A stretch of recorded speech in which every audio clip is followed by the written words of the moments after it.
but I do want to show you that this thing's cooking pretty good. Hey, Adam here with a simple and fast review of the FITFIV Extreme Heat Resistant Barbecue Gloves. We're going to open them up, show you what they look like, test them out, and of course let you know whether or not they're worth buying. All right, so as we get these out of the bag here, show you kind of what they look like. Looks like they can go on either hand and have some flexibility here. And that's the key. So we'll kind of test it out over a barbecue in a moment, but just wanted to show you kind of how thick these are.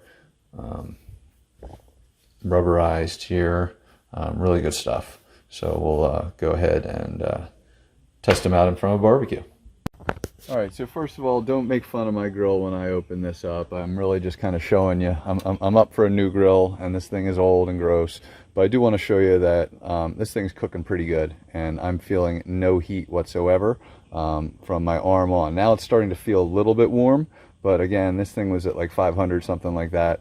And this is perfect for when I'm, moving stuff around, flipping in the back. It really feels like it's just starting to get warm, which is awesome. So to me, this is definitely worth buying. I'm so glad I did this. Looking forward to using it, and hopefully this review helps you. Thanks for watching.